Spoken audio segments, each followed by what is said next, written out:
Welcome to the most horrifying place on Earth, where the veil between our world and the next is at its thinnest, where malevolent spirits, known as jinn, prey on the living.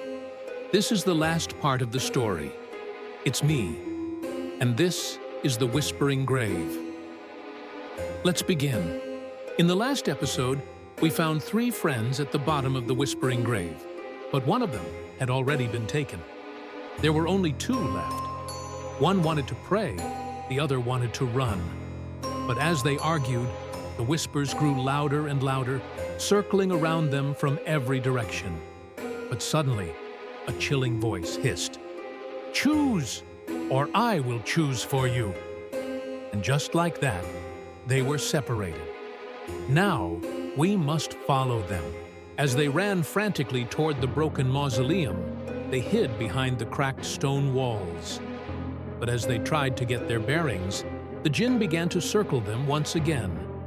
We could see its smoky form slithering in between the graves, stretching and twisting in unnatural ways. The flashlight in the boy's hand flickered and died, leaving them in total darkness. And then he did something so stupid. He threw the flashlight down in anger, and the jinni snatched it up.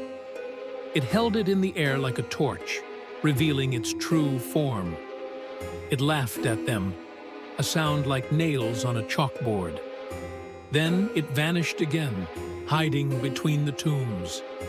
The boys started running again, stumbling over the uneven ground. The jinn pursued them, its laughter echoing through the graveyard. Then one of the boys stumbled. He fell to his knees in the soft earth. He cried out as a smoky hand clamped over his mouth, stifling his scream. The other boy struggled to pull him free, but the ground beneath him opened like a pit. The jinn whispered, "He is mine now." With a final scream, the boy was dragged down into the grave. Now there is only one left. He sits trembling, crying for help. But the smoke stops, the whispers fade away. The jinn loomed over him, towering in the moonlight. But instead of delivering the killing blow, it released him. "Go," it hissed. "Carry my curse to your people. Tell them the jinn has awakened and no one is safe." Then it vanished, melting back into the shadows. Now we must leave the graveyard and watch what happens next. As the sun rises, we can see the village below the hill. Life is beginning again, but for how long?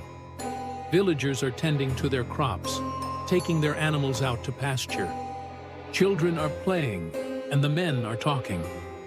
Business as usual. But then, we see him. He is wandering back to the village. It's the survivor. He looks awful, but nobody seems to notice.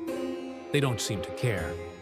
He walks right past them, his eyes completely white, his voice distorted. Then, he begins to speak. All he says is this phrase repeated over and over: "The jinn has awakened, and the whole village will be next." Then the screen fades to black. We hear the sound of screaming and the chilling whisper of the jinni as the music swells and the screen fades to white. To hear the first part of the story, click the link above. And until next time, remember, some places are best left undisturbed. Now, before we go, I want to thank our top supporters for making this episode possible. And if you want to see your name at the end of the next episode, then you too can support us. Head over to our support page now. Here's a little blooper to make up for the lack of jump scares in this episode.